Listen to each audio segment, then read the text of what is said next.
Chers auditeurs, dans ce nouvel épisode, nous allons parler de la domiciliation d'entreprises en France et de ce qui transforme ce marché. Numérisation, conformité et consolidation.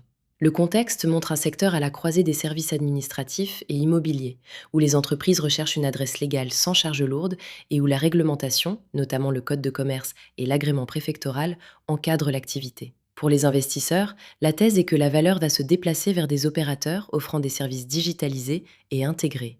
Courrier, gestion administrative, comptabilité légère, salle de réunion à la demande. Les acteurs convergent autour de modèles numériques intégrés et multisites, avec une structure concurrentielle encore fragmentée entre géants comme Regus, IWG, et un réseau d'acteurs indépendants et de cabinets juridiques. Les marges actuelles tournent autour de 15 à 25 mais peuvent s'élever via la numérisation du courrier, la gestion documentaire et la fidélisation par contrats annuels. À horizon 3 à 5 ans, les opportunités incluent la consolidation régionale, des partenariats avec des espaces de coworking et des plateformes entièrement digitales, ainsi que le développement d'offres packagées, domiciliation, plus assistance juridique et fiscale. La consolidation du secteur pourrait s'accélérer entre 2025 et 2028, sous l'effet des pressions réglementaires et du besoin de taille critique. Par ailleurs, les scénarios de rupture soulignent que les plateformes digitales gagneront en pertinence, tandis que les domiciliataires non digitalisés pourraient être pénalisés. Le risque réglementaire, le risque de cybersécurité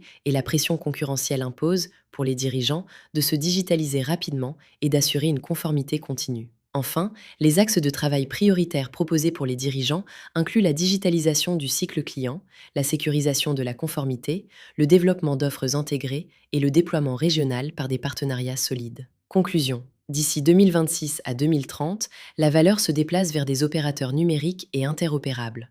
Les grandes entreprises consolident, les plus petites se spécialisent ou s'adossent à des réseaux. Pour les investisseurs, l'opportunité réside dans la transformation digitale des services physiques et dans la mise en réseau des prestataires régionaux. Partagez, abonnez-vous et contactez-nous pour discuter de votre approche.